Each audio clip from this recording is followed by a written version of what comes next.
नमस्कार, मी पंजाब डक. आज आहे 2 जून 2025. सर्व शेतकऱ्याला सांगू इच्छितो, तुम्ही काय करा, 6 जून पर्यंत तुम्ही शेत तयार करून घ्या. कारण की राज्यामध्ये 7 जून 8, 9, 10च्या दरम्यान पुन्हा पाऊस येणार आहे. आणि त्याच्यानंतर राज्यातल्या सर्व शेतकऱ्याला सांगू इच्छितो, जर 7, 8, 10 जून पर्यंत नाही झालं तर तुम्ही काय करा, 12 जून पर्यंत तरी तुम्ही तुमच्या शेताची कामे करून घ्या. कारण की राज्यामध्ये 13 जून ते 18 जून राज्यात मुसळधार पाऊस पडणार आहे. ठिकठिकाणी वडी नाणे वाहतील असा पाऊस पडणार आहे. म्हणून हा अंदाज लक्षात घ्यायचा. राज्यातल्या सर्व शेतकऱ्यांना सांगू इच्छितो की 13 जून पासून ते 18 जून पर्यंत दररोज वेगवेगळ्या जोरात पाऊस पडणार आहे. मुंबई, पुणे, नाशिक, संगमनेर तर अतिमुसळधार पाऊस पडणार आहे. म्हणून हा अंदाज लक्षात घ्यायचा. नगर जिल्ह्यात देखील अतिमुसळधार पाऊस पडणार आहे. पुणे जिल्ह्यात अतिमुसळधार पाऊस पडणार आहे. आणि राज्यातल्या परत सर्व शेतकऱ्याला सांगू इच्छितो, 13 जून ते 17 जूनच्या दरम्यान लातूर जिल्हा, नांदेड जिल्हा, बीड जिल्हा, धाराशिव जिल्हा, सोलापूर जिल्हा, त्याच्यानंतर सातारा, सांगली, कोल्हापूर नगर जिल्हा, त्याच्यानंतर संभाजीनगर, जालना जिल्हा, त्याच्यानंतर उत्तर महाराष्ट्रामध्ये धुळे, नंदुरबार,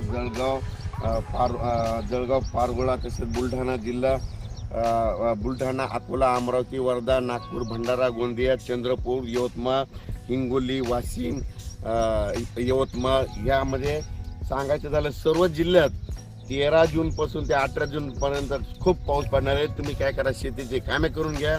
यंदा योगायोग इतका चांगला की यंदा जूनच्या शेवटपर्यंत सगळ्या माझ्या महाराष्ट्रातल्या सर्व शेतकऱ्याची पेरणी होणार आहे. त्याच्यामध्ये जूनच्या शेवटच्या आठवड्यापर्यंत कोणी पेरणीपासून वंचित राहणार नाही. कारण की या पावसातच आत्तापर्यंत तुम्हाला सांगू इच्छितो, जवळपास 350 मिलीमीटर पाऊस झालेला आहे.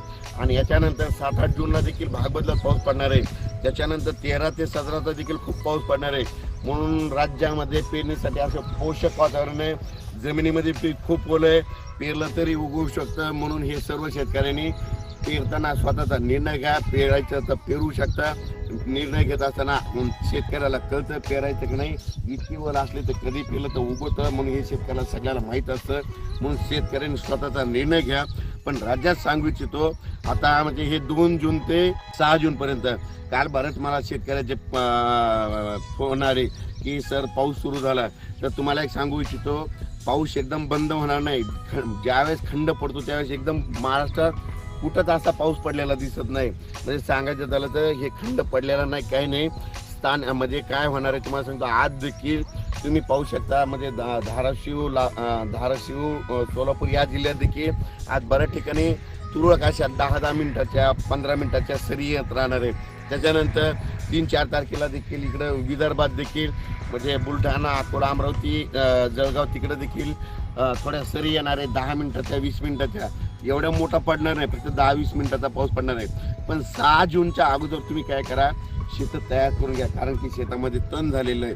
आणि तण झाल्यामुळं जर आता जर तुम्ही शेत नाही तयार केलं तर 7-8 जूनला पाऊस पडेल, पुन्हा तुम्हाला वापसा भेटणार नाही. त्याच्यानंतर काय होईल की 13 ते 18चा इतका पाऊस पडेल की त्याच्यात तुम्हाला मग तुमच्या शेतात वापसाच होणार नाही. त्याच्यामुळे तुमची पेरणी थोडी हे होईल. म्हणून तुम्ही काय करा, 13 ते 17 राज्यात धो पाऊस पडणार आहे, मुसळधार पडणार आहे. म्हणून हा अंदाज लक्षात घ्यायचा.